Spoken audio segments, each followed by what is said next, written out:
Hi friends, ಎಲ್ಲ ಹೇಗಿದ್ದೀರಾ ನೋಡಿ. ನಾನು ಈ ಗ್ಲಾಸಲ್ಲಿ ಇಷ್ಟು ಬೇಳೆ ತೊಗೊಂಡಿದ್ದೀನಿ. ಬೇಳೆ ಇಲ್ಲ ಹಾಕೋಣ.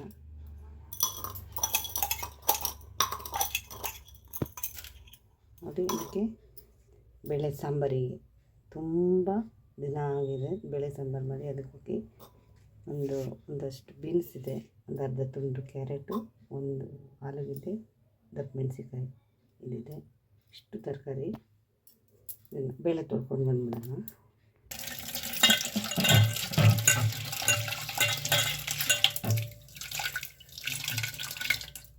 ನಾನು ಮದುವೆ ಮನೆಗೆ ಹೋಗಿದ್ದೆ. ಫಂಕ್ಷನಲ್ಲಿ ಬೇಳೆ ಸಾಂಬಾರು ಮಾಡಿದ್ವಿ. ಈ ಥರ ತುಂಬ ಚೆನ್ನಾಗಿತ್ತು. ಅದಕ್ಕೆ ನಾವು ಆ ಸ್ಟೈಲಲ್ಲಿ ಮಾಡೋಣ ಅಂತ ನೋಡಿ ನಾನು ಸ್ವಲ್ಪ ಜೀರಿಗೆ ಹಾಕ್ಕೊಂಡೆ, ಮತ್ತು ಈರುಳ್ಳಿ ಹಾಕ್ಕೊಂಡಿದ್ದೀನಿ. ಒಂದು ಟೊಮೊಟೊ ಹೆಚ್ಚು ಇದಕ್ಕೆ ಒಂದು ಟೊಮೊಟೊ ಹೆಚ್ಚು. ಈಗ ಎರಡು ಒಂದೇ ಟೈಮಲ್ಲಿ ಇಡೋಕ್ಕೋಸ್ಕರ ಸ್ವಲ್ಪ ನೀರು ಹಾಕಿದ್ರು. ಒಂದು ದೊಡ್ಡ ಗ್ಲಾಸಲ್ಲಿ ಒಂದು ಗ್ಲಾಸ್ ಹಾಕ್ಕೊಂಡಿದ್ದೀನಿ. ಬೀನ್ಸ್,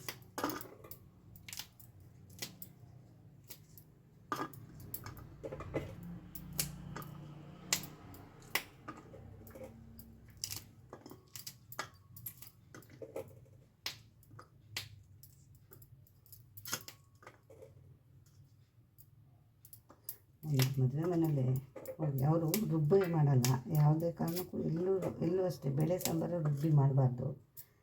ರುಬ್ಬಿ ಮಾಡಿದ್ರೆ ಟೇಸ್ಟ್ ಚೆನ್ನಾಗಿರಲ್ಲ. ರುಬ್ಬದೆ ಮಾಡಬೇಕು, ಚೆನ್ನಾಗಿರುತ್ತೆ.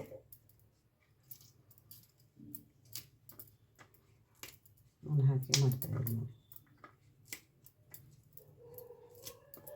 ಏಕೆಂದರೆ ಮುಖ್ಯ ಏನು ಬೇಕು ಗೊತ್ತಾ, ಖಾರ ಪುಡಿ, ಮನೆ ಸಾಂಬಾರು ಪೌಡ್ರೆ ಮೇನ್ ಬೇಕಾಗಿರೋದು. ಏನೂ ಇಲ್ಲ ಅಂದರೆ ಮನೆ ಸಾಂಬಾರು ಪೌಡ್ರೆ.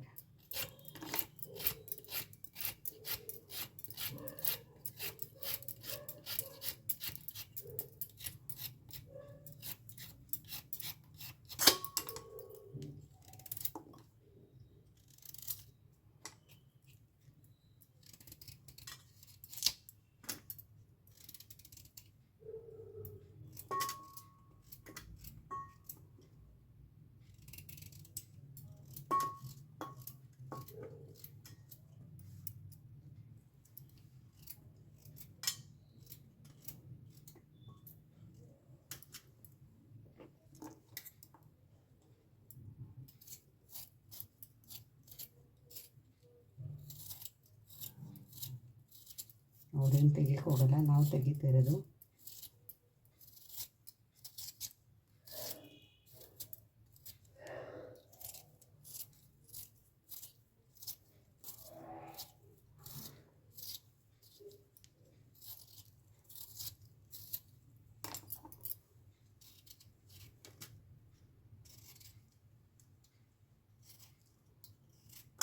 ಇಂದಿಷ್ಟು ದಪ್ಪ ಬೇಕಷ್ಟು ಬೇಳೆ ಸರಿ ಹಾಕಿದ್ರೆ ಚೆಂದ ದಪ್ಪ. ಮುಸ್ಲಿಮ್ಸ್ ಮನೇಲಿ ದಾಲ್ ಮಾಡ್ತಾರಲ್ಲ ಹಾಗೆ ಚೆನ್ನಾಗಿರುತ್ತೆ.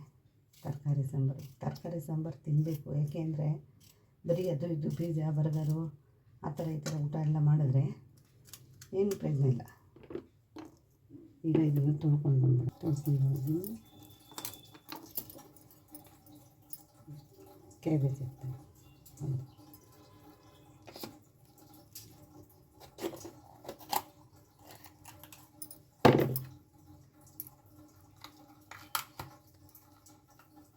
ಅದು ಬೀಜ ಏನು ತೆಗೆಯೋದು ಬೇಡ. ಬೀಜ ಚೆನ್ನಾಗಿರುತ್ತೆ ಸಾಂಬಾರಿಗೆ. ಇದು ಬೇಗ ಕರಗೋಗುತ್ತೆ. ದಪ್ಪ ದಪ್ಪನೇ ಹಾಕ್ತಾರೆ.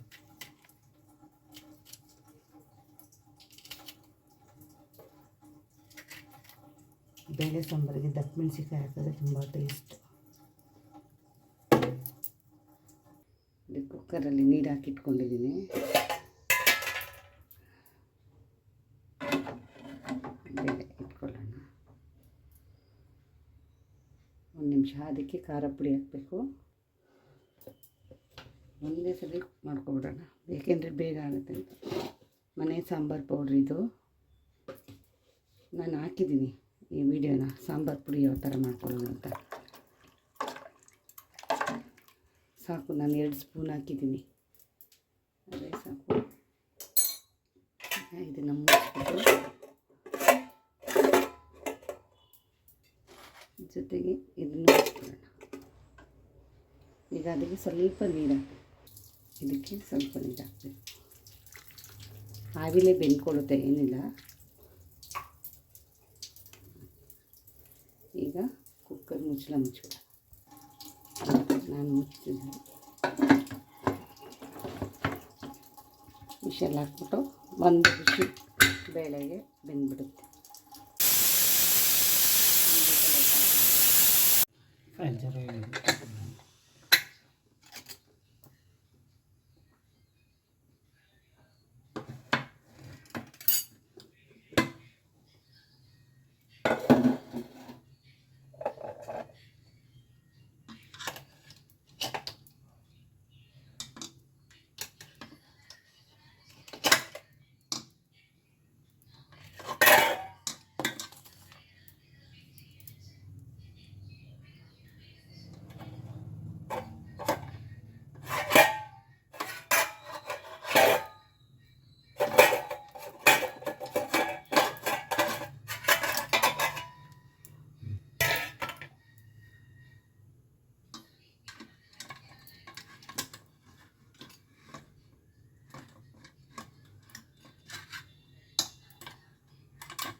ನೋಡಿ, ತರಕಾರಿ ಬೆಂದಿದೆ ಸೂಪರಾಗಿ.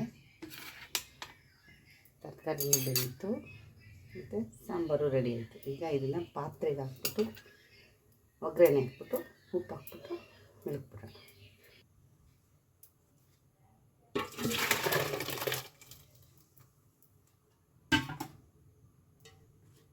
ಬೆಂದಿದೆ. ನಾವು ಬೇಳೆ ಬೇಯಿಸ್ಕೊಂಡಿದ್ವಲ್ಲ ಅದು ಮತ್ತು ತರಕಾರಿ ಇದು ಒಂದು ಕುದೀಲಿ ಎಲ್ಲ ಸೇರಿಸಿ ಸ್ವಲ್ಪ ಉಪ್ಪು ಹಾಕ್ಬಿಡೋಣ. ಯಾಕೆಂದರೆ ನಾನು ಆಗಲೇ ಉಪ್ಪು ಹಾಕಿರಲಿಲ್ಲ. ಒಂದು ಕುದ್ಮೇಲೆ ಹಾಕಬೇಕು. ಸಾಕು.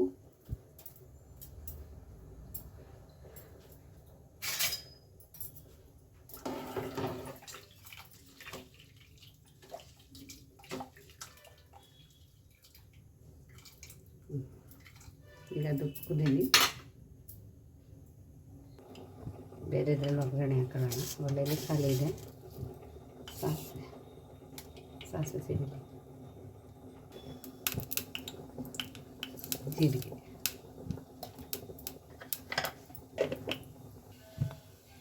ಸ್ವಲ್ಪ ಹಿಂಗು ಹಾಕಿದ್ರೆ ಸಾಂಬಾರು ಯಾವುದು ಚೆನ್ನಾಗಿ ಟೇಸ್ಟ್ ಇರುತ್ತೆ. ನಾನು ಇದಕ್ಕೇನು ಹಾಕ್ತಿಲ್ಲ, ಬರೀ ಹಿಂಗೆ ಹಾಕಿದ್ದೀನಿ. ಇದು ಒಣಮೆಣಸಿನ್ಕಾಯಿ ಹಾಕೊಳ್ಳೋಣ. ಸ್ವಲ್ಪ ಕರಿಬೇವು,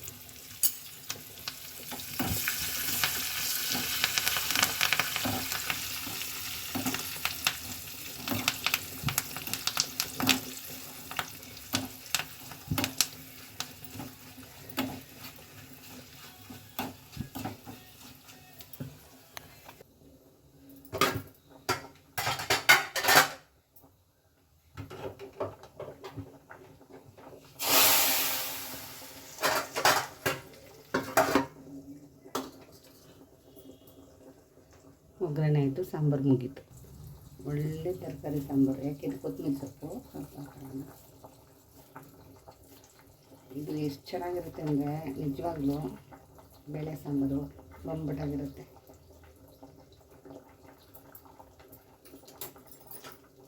ಒಂದ್ಸಲ ಉಪ್ಪು ಸೊಪ್ಪು ಮಾಡಿಬಿಡೋಣ.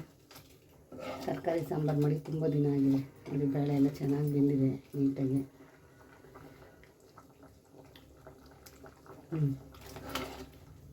ಸಕ್ಕತ್ತಾಗಿದೆ ಸಾಂಬಾರು.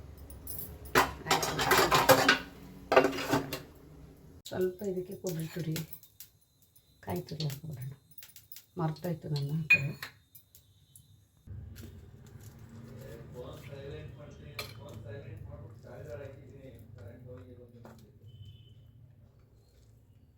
ಎರಡು ಒಂದೇ ಸಮ ಆಗಿಬಿಡುತ್ತೆ, ಬೇಗ ಮಾಡ್ತೀನಿ.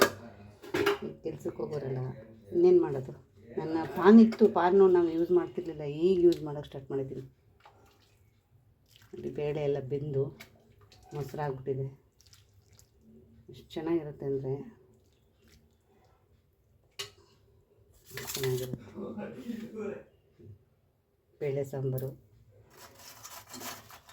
ಜೊತೆಗೆ ಒಂದು ಸ್ವಲ್ಪ ಸಂಡಿಗೆ ಇಟ್ಕೊಂಡು, ಬಿಸಿ ಬಿಸಿ ಬಿಸಿ ಇದೆ. ಒಂದು ಸ್ವಲ್ಪ ತುಪ್ಪ ಇದ್ದಿದೆ ತುಂಬ ಚೆನ್ನಾಗಿರೋದು.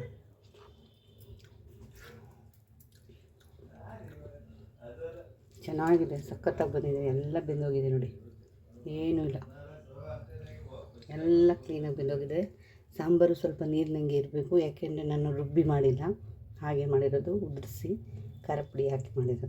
ಸಖತ್ತಾಗೈತೆ ಬೇಳೆ ಸಾಂಬಾರು. ಇದೇ ಥರ ಬೇಳೆ ಸಾಂಬಾರು ನೀವು ಮಾಡ್ಕೊಳ್ಳಿ ಮನೇಲಿ. ನನ್ನ ಚಾನಲ್ ನೋಡ್ತಾಯಿದ್ರೆ ದಯವಿಟ್ಟು ಸಬ್ಸ್ಕ್ರೈಬರ್ ಆಗಿ. ಕೊನೆ ತನಕ ವೀಡಿಯೋ ನೋಡಿ.